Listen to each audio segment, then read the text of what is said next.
আল্লাহ নবীজির কলিজা টুকরা বেটি ফাতেমা দৌড়ে গিয়ে বাপজি মা মা করে কাছে গেলেন। যার পর মা মা করে হাত ওখানে ধরে ডাকছেন, দেখছেন মার মুখে বাপজি সাড়া না, আওয়াজ নাই, খাদিজা নাই। ফাতেমা তাকে দেখে খাদিজার মুখ দিয়ে বাপজি ফেফড়া উঠে গিয়েছে। আল্লাহ রসুলের কলিজার টুকরা বিটি ডান দিকে বাম দিকে তাকে দেখলেন কেউ নাই মা ছাড়াও। যায় আমার আব্বাকে ডেকে নিয়ে আসে। ফাতেমা জানতেন আব্বা বাড়িতে থাকলে বাজারে আড্ডা মারতেন নাও। আল্লাহর নবীজি বাপজি মসজিদে গিয়ে বেশি সময় কাটাতেন, তা বাদ বাকি বাপজি কলমার দাওয়াত দিতে যেতেন। আজ আমরা বাপজি মসজিদের সময় কম দিই, বাজার ঘাটে বাপজি আড্ডা বেশি লাগাই। আল্লাহর নবীজির বাপজি সাহাবা নয়, নবীজের কলিজা টুকরা বেটি ফাতেমা জোহরা রাদিয়াল্লাহু তাআলা আনহা চলে গেলেন মসজিদে। বাবা যার পর দেখছেন মসজিদে বাপজি তার আব্বা সেজদা আছে। আল্লাহর নবীর বিটি ফাতেমা মসজিদে গিয়ে সালাম দিলেন, আসসালামু আলাইকুম ইয়া আহলাল মসজিদ। মসজিদে যখন সালাম দিলেন, আল্লাহ রাসূলের বাপজি কলিজার টুকরা বিটি সালাম দেওয়ার পর মসজিদে বাপজি যার পর হাত দিয়ে নয় বাবা পেছন দিক দিয়ে বলেন আব্বা তাড়াতাড়ি নামাজটা শেষ করুন। নবীজির কানে আওয়াজ গিয়েছেন ফাতেমা জোহরা রাদিয়াল্লাহু তাআলা আনহার কান্নার আওয়াজ। আল্লাহ দরদে নবী কান্না সহ্য করতে পারতেন না। হাদিস শরীফে পাওয়া যায় আল্লাহর নবীর কলিজার টুকরা বেটে মা ফাতেমা জোহরা রাদিয়াল্লাহু তাআলা আনহা কাজ করতেন বাপজি, বাড়ির কাজ করতে করতে হাতে বাপজি ফোঁসা পড়ে যেত। আল্লাহর নবীর কলিজার টুকরা বেটে ফাতেমা এত গরিব ছিল। আলী রাদিয়াল্লাহু তাআলা আনহু নবীজির জামাই। আলী বলেন ওগো ফাতেমা আমি গত পরশুদিন তোমার আব্বার সাথে যুদ্ধের ময়দানে গিয়েছিলাম। তোমার আব্বা অনেক বাদী পেয়েছে, অনেক গোলাম পেয়েছে। যা তোমার আব্বাকে কি বলো গা একটা গোলাম কিংবা বাদী নিয়ে আসবা, তোমার সংসারে কাজ করবে, এতে তোমার উপকার হবে। আল্লাহর নবী বাপজি কথা শোনার পর নবীর বিটে ফাতেমা জোহরা রাদিয়াল্লাহু তাআলা আনহা বাপজি চলে গিয়েছিলেন। আল্লাহ রাসূল দূর থেকে দেখলেন ফাতেমা জোহরা আসছেন। আল্লাহ দরদি নবী বাপজি সাহাবাদের সামনে মজমায় বসেছিলেন। নবী আমার ফাতেমাকে দেখে বাপজি কাছে গিয়ে বলেন বেটে কেন তুমি আসলে? তোমার জামাইকে দিয়ে খবর দিলে তা আমি পয়গম্বর তোমার বাড়িতে গিয়ে দেখা করে আসব।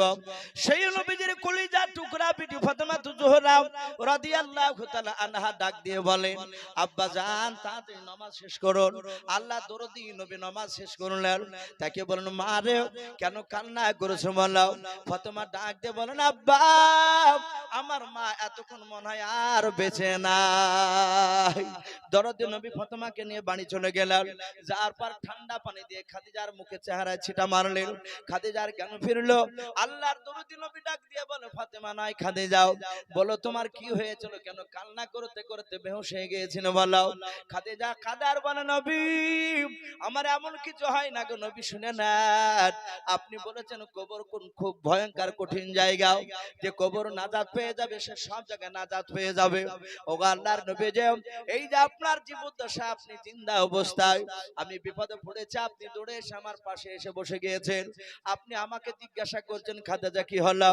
ও নবী যে আপনার আগে যদি আমার ইন্তেকাল হয়ে যায় বলুন আপনি কি করবেন? বিশ্ব নবী বলুন খাদিজা তোমার যদি আমার আগে ইন্তেকাল হয়ে যায় যেমন ভাবে মানুষদেরকে দাফন করে ওইভাবে তোমাকে দাফন করব। আল্লাহর নবীজির কলিজার টুকরা বিটি নয় মা ফাতেমা জোহরা রাদিয়াল্লাহু তাআলা আনহার জন্ম দক্ষিণে মা খাদিজা নবীর হাত দুখানা ধরে বলে নবী ও নবীজি শুনে নেন আপনার আগে যদি ইন্তেকাল হয়ে যায় নবী আপনার মুখে শুনেছি কবরে নাকি তিনটা প্রশ্ন করা হবে, মান রব্বুকা মান নবিয়ুকা মা দীনুকা। ওগো নবী শুনে নেন ওই তিনটা প্রশ্ন যারা উত্তর দিতে পারবে তাদের কবরটা নাজাত হয়ে যাবে, জাহান্নাম থেকে পরিত্রাণ পেয়ে যাবে, কবরটা জান্নাতের টুকরা হয়ে যাবে। ওগো আল্লাহর নবী শুনে নেন যখন আপনি আমাকে দাফন করে আসবেন ও নবী হয়তো দুজন ফেরেশতা তারা চিনতে পারবে না ইনি খাদিজাতুল কুবরা, ইনি বিশ্ব নবীর অর্ধাঙ্গিনী ভেবে। ওগো আল্লাহর নবী যে আমি তিনটা প্রশ্ন উত্তর যদি না দিতে পারি নবী তাহলে আমি জাহান্নামের আগুন সহ্য করতে পারবো না। আল্লাহ রাসূল বলেন ওরে খাদিজা তুমি কেঁদো না, আমি পয়গম্বর রাসূল তোমার কাছে কথা দিলাম, আমি শুনে না তোমার সুন্নাত দেখেছি, এমন ভাবে আমার সুন্নাতকে মানো যেমন ভাবে আল্লাহর বিধানকে তুমি মানো। ওরে আমার খাদিজা, আমার ধারণা কোন ফেরেশতা তোমার সাথে বেয়াদবি করবে না। খাদিজা আর কেঁদো না। ও খাদিজা, আর কান্না সহ্য করতে পারি না। খাদিজা বলছেন, হুজুর আমি কান্না বন্ধ করব, আমার তিনটা যদি শর্ত বেঁধে দেয়। বলে কি বলো? বলে নবী আমার ইন্তেকাল করে গেলে আপনি যে আমার জন্য কাফন পরাবেন। বলে হ্যাঁ, যদি কাফন পরান, সেই কাফন পরানোর আগে হে রাসূল আপনি কথা দেন আপনার শরীরে পাঞ্জাবির এক টুকরা ছিট কিংবা যে চাদরটা আপনি ব্যবহার করেন, ওই চাদরের এক টুকরা ছিট আপনি আমার কাফনের ভিতর ভরে দিবেন কিনা। রাসূল কাঁদতে কাঁদতে বলেন, খাদিজা আমি রাজি আছি। ও খাদিজা, 2 নাম্বার বললো। খাদিজা বলে, হুজুর আপনার আগে যদি আমার ইন্তেকাল হয়ে যায় নিশ্চয় কবর কাটবেন আপনি আমাকে দাফন করার জন্য। বলে হ্যাঁ। হে রাসূল আপনি বলুন আমাকে কবরে রাখার পূর্বে আমি আমাকে যে কবরটা রাখবেন সেই কবর আপনি নেবে আপনার পবিত্র হাত মোবারক খানা, বরকতময় হাত উখানা, 2 কবর, ওই কবরের চারিদিকে আপনি হাত বুলাবেন কিনা বলো। আল্লাহ রাসূল বলেন, খাদিজা আমি এটাও রাজি আছি। ভাই আমার বলার উদ্দেশ্য এই যে খাদিজাতুল কুবরা, যার ব্যাপারে জান্নাতের খুশখবরি আল্লাহ নিজে দিয়েছেন, খাদিজা জান্নাতি। আবার আল্লাহ রাব্বুল আলামিন জিবরিলের মারফতে খাদিজাকে সালামও পাঠিয়েছিলেন। এত বড় দামি নারী হওয়ার পরও কবরের আযাব শুনে রাসূলের মুখ থেকে বাপজি তিনি অঝর নয়নে কাঁদতেন, মাঝে মাঝে বেহুশ হয়ে পড়ে যেতেন। আজ আমরা কেউ গ্যারান্টি দিতে পারবো না ভাই, সব আমরা নট গ্যারান্টিবান। আমরা সবাই জাহান্নামী। যদি আমাদের যা কাজ, আমাদের যা ব্যবহার, আমরা যে বাপজি যেভাবে চলছে, আমাদের মনে হয় না যে আমরা জান্নাত পাবো। আশা আছে কথা বলে আমাদের আমলে বাপজি আল্লাহ যদি একটিবার যদি দেখে, শুধু এতটুকু কথা যদি আল্লাহ কিয়ামতের ময়দানে বলে, বান্দা বল কি করে এসেছিস, এতটুকু কথা বলে আমার মনে হয় না যে আমরা সেদিন বাপজি জান্নাত দিতে পারবো। তাই ভাই এখানে অনেক বাপজি ভাই রয়েছে, আপনারা জানেন মসজিদের উন্নতি কল্পে বাপজি জালসা অনেকে দিয়েছেন, কিন্তু মাওলানা এনামুল সাহেব বাপজি আমার বলেছেন এখানে লাস্ট পর্যন্ত এখানকার মানুষ দেয়। আর আমি নিজে থেকে বাপজি ঘর থেকে শুনছিলাম, 2 কুইন্টাল রড পর্যন্ত 1 লক্ষ টাকা এই যে মানুষ এখানে দিচ্ছে, তাহলে নিশ্চয়ই এলাকার মানুষ বাপজি দান দিতে ভালোবাসে, দান করে। তাই আমি প্রতিটা বাপজি ভাইকে বলবো, ভাই বেশিক্ষণ কষ্ট দিব না, যেহেতু আপনাদের সামনে আরেকজন প্রধান বক্তা আমার পরই উনি আসবেন, হয়তো আর কিছুক্ষণ পরে চলে আসবে। এখানে অনেক বাপজি ভাই রয়েছেন, ভাই কার আব্বা, কার মা, কার দাদা দাদি, কার নানা নানি, অনেকের বাপজি চলে গেছে, কার কলিজার টুকরা বিটি, কার কলিজার টুকরা বেটা বাপজি চলে গেছে, দুনিয়ার বুক থেকে চলে গেছে। তা আমি অনুরোধ করব ভাই, তারা কবরে কোন অবস্থায় আছে আমি জানি না, আমি প্রতিটা বাপজি ভাইকে ভাই আমি অনুরোধ করব, আমি বেশি নয় 1,50,000 আমি এটা চাইবো না ভাই, এখানে যারা আছেন বেশি নয় মাত্র বাপজি 5,000 করে টাকা, বেশি নয়। এনামুল বাপজি আমাকে বলেছেন যে বাপ একটু শেষের বেলা একটু চাইবা, মানুষ দিবে 5,000 করে টাকা ভাই, যদি কোন আল্লাহর বান্দা শেষের বেলায় থাকে, বেশি নয় মাত্র 10 জন ব্যক্তি একটু ভাই ঝটঝট করে আসে। সুবহানাল্লাহ। প্রাক্তন এই মাদ্রাসা সেক্রেটারি সাহেব ভাই, আমি ভাবলাম যে মনে হয় আমার শ্বশুর সব আদায় করে নিয়ে চলে গেছে মোটাগুলো, তা আমি সেই হিসাব করে 5,000 চেয়েছি। প্রাক্তন সেক্রেটারি সাহেব উনি বলছেন আমি 1 নয় 5 নয় আমি 10,000 টাকার দাতা। বলুন মারহাবা। ভাই দেন বা না দেন একবার আল্লাহু আকবারটা বলবে।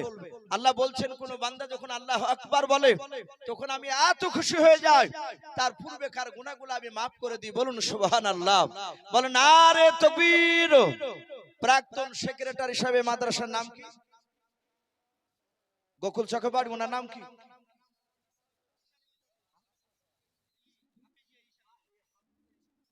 হাফিজা ইশাক আলী মন্ডল।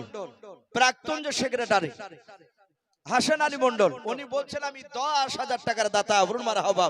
আল্লাহ তার 10,000 টাকার দানকে আল্লাহ কবুল করুন, তার আত্মীয় স্বজন কবর আযাবকে maaf করুন। আয় আল্লাহ তুমি তার ইমানটা হযরত আবু বকর সিদ্দিক রাদিয়াল্লাহু তাআলা আনহুর মতো বানিয়ে দাও, বলুন আল্লাহুম্মা আমিন। ভাই যখন 10,000 দিলেন, আমি 5,000 করে 10টা চেয়েছি, আর 10,000 করে ভাই একটু 5টা মানুষ আসি ভাই। ইসলামের খুঁটি আমরা জানি 5টা, একটা হয়েছে ভাই, একটু ঝটঝট করে বলি ভাই, দেরি করবে না গো মা বোন, মা বোনেরা। আমি দেখেছি, আমি পেছনে বসছিলাম, আমার শ্বশুর মশাইয়ের হাতে দেখলাম 5 করে 10,000 টাকা নয় 12,000 টাকা দিয়েছেন তারা মা বিটিতে। এখানে অনেক মা বিটি রয়েছে, আমি আপনাদের অনুরোধ করবো আপনারা একটু মসজিদ বানানোর জন্য কিছু দেন। সুবহানাল্লাহ বলেন, নারে তাকবীর। এই শফিকুল ইসলাম নামে দেখো বান্দা কোথায় যে ছিল, আল্লাহর নাম শুনে দেখো 10,000 টাকা দিলাম, যার সাথে যে নিয়াতে করিয়াছে দান, দানকে কবুল করো তুমি সুবহান। অগবারি দোয়া করি অগপাক বাণী, মিজানেতে নেকির পাল্লা করে দিও ভাই, আল্লাহুম্মা আমিন। নারে তাকবীর। ভাই দুজন হয়েছে ভাই, একটু আসি। মাশাআল্লাহ ভাই দেখেন আব্দুর রশিদ সাহেব, উনিও বলছেন আমি 1 টলি ইটের দাতা, বলুন মারহাবা, বলেন আরে তাকবীর। আল্লাহ তার 1 টলি ইটকে আল্লাহ তুমি কবুল করে নিও, আল্লাহ তুমি তার রুজি রোজগারে বরকত দাও, তার আত্মীয়স্বজন কবর আযাবকে maaf করে দাও, বলুন আল্লাহুম্মা আমিন। ভাই একটু তাড়াতাড়ি আসো ভাই।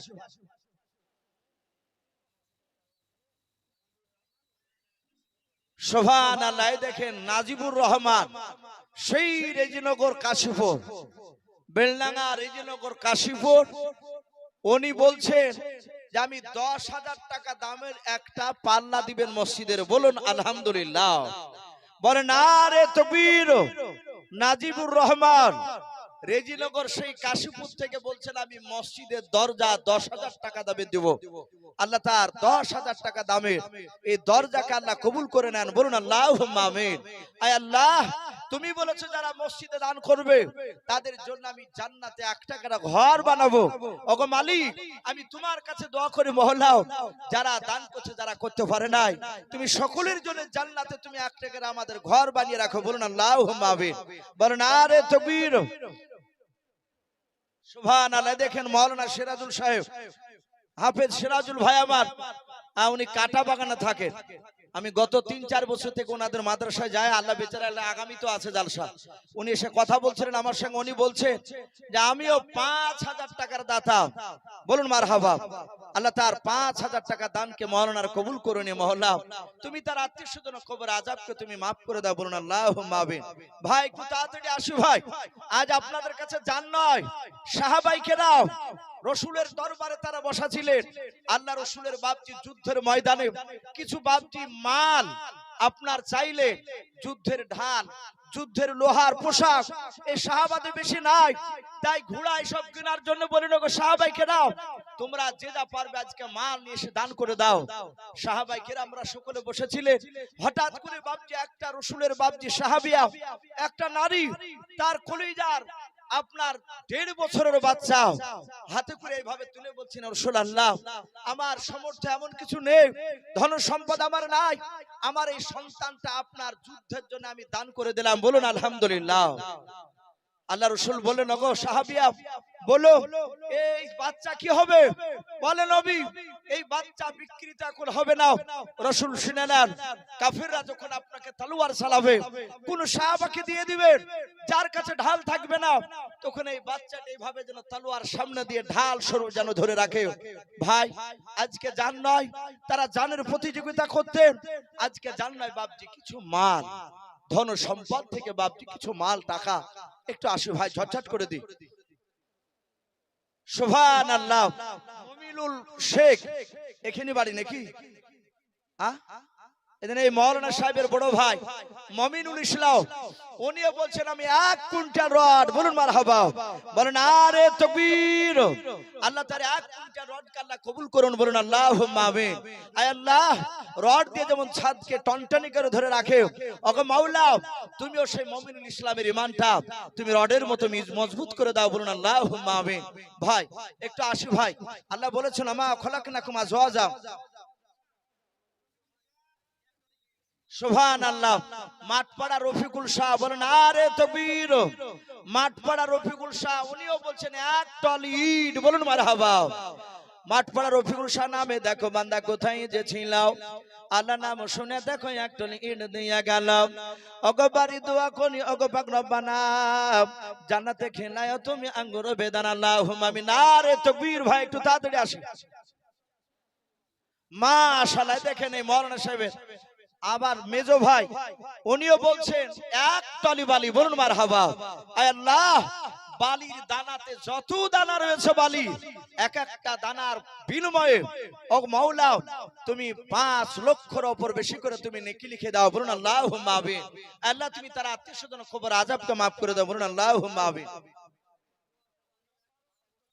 মাশাআল্লাহ দেখেন মাওলানা সাহেব নাম মৌলানা হাজিকুল ইসলাম সাহেব। এ দেখেন ওরা ভাই ভাই বাপজি পাল্লা পালি শুরু করে দিয়েছে। মৌলানা হাজিকুল ইসলাম সাহেব উনিও বলছেন এক টলি বালি, বলুন মারহাবা, বলেন আরে তাকবীর।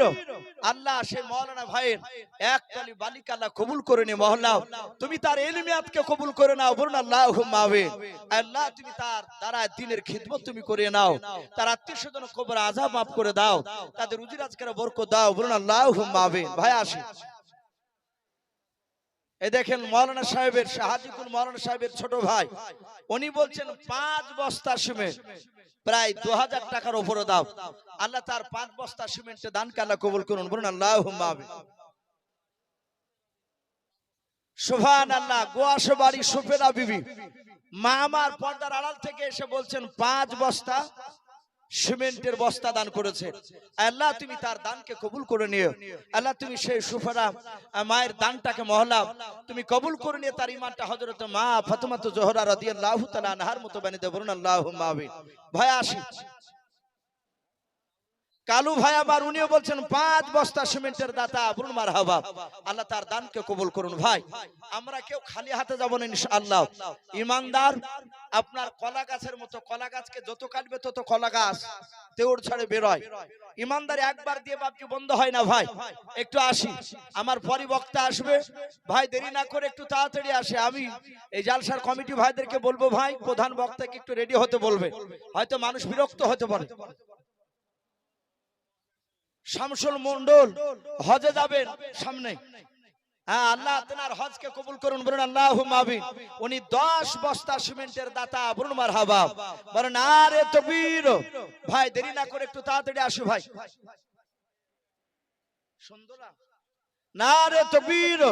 এ সুন্দরা বিবি নামে দেখো মা আমার কোথায় যে ছিলাম, পর্দা না হতে দেখো তো বস্তা মসজিদ বানাবো বলে সিমেন্ট নিয়ে গেল, যে আশাতে যে নিয়াতে আছে দান, দানকে কবুল করো তুমি সুবহান। ওগো বাড়ি দোয়া করি ওগো পাক বাড়ি মিজানেতে নেকি পানা করে দিও ভারী, আমি পাপী গুনাহগার দোয়া নাই জানি, তার জন্য দোয়া করবে ফাতেমা জননী, আল্লাহুম্মা আমিন। নারে তাকবীর। নেরে সাগাওয়া নামে দেখো